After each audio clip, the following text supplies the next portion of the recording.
Včera v Hložanoch predstavili projekt pod názvom Inovačný systém pre zveľaďovanie poznatkov a zručností.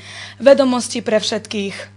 Nositeľom projektu Vedomosti pre všetkých je Služba pre realizáciu programu rozvoja autonómnej pokrajiny Vojvodiny spolu s partnerskými inštitúciami, Pokrajinským sekretariátom pre hospodárstvo, zamestnávanie a rodovú rovnosť, Edukačným centrom pre školenie v profesionálnych a pracovných zručnostiach, Ústavom pre rodovú rovnosť a združeniami žien, Vrdničanka z Vrdniku, Kolíska Báčky z Báču a Slovenka z Hložian. Cieľom projektu je zmenšenie nezamestnanosti a vytváranie nových možností pre zamestnávanie v autonómnej pokrajine Vojvodine.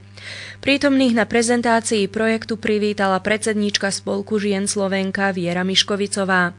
O projekte viac hovorila riaditeľka služby pre realizáciu programu rozvoja autonómnej pokrajiny Vojvodiny Diana Benková-Rosiťová.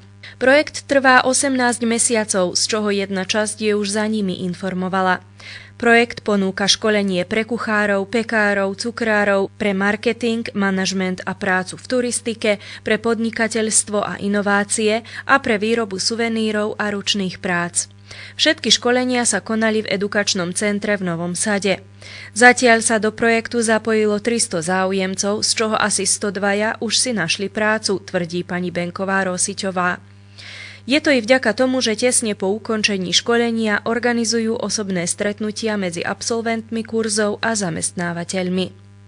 Významným výsledkom projektu je rozvoj systému pre školenie na diaľku, čiže získavanie kvalifikácií prostredníctvom internetu, čo je pre všetkých nezamestnaných zdarma. Je to veľký úspech, lebo sa im podarilo nahrať až 56 hodín audio a videomateriálu, povedala pani Benková-Rosiťová. Po ukončení edukácie adepti absolvujú testy a majú možnosť získať certifikát, teda ak splnia požadované kritériá poznatkov.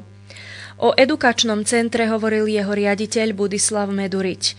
Edukačné centrum pre školenie v profesionálnych a pracovných zručnostiach v roku 2012 formovala vláda autonómnej pokrajiny Vojvodiny s cieľom poskytovania neformálneho vzdelávania podľa vzoru na početné európske krajiny.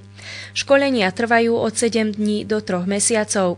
V súčasnosti centrum poskytuje školenie aj v základoch informatiky, kaderníctve, pedikúre a manikúre, maľovaní na hodváb, tkaní a iných oblastiach. Od roku 2012 školenie absolvovalo 3,5 tisíc ľudí. Pani Miškovicová, pani Benková-Rosiťová a pán Medurič vyzvali všetkých nezamestnaných, aby si v rámci projektu Vedomosti pre všetkých zvolili oblasť, ktorá ich zaujíma, prihlásili sa a po ukončení školenia mali šancu na zamestnanie. Projekt Inovačný systém pre zveľadenie poznatkov a zručností Vedomosti pre všetkých finančne podporili Európska únia a Rakúska agentúra pre rozvoj.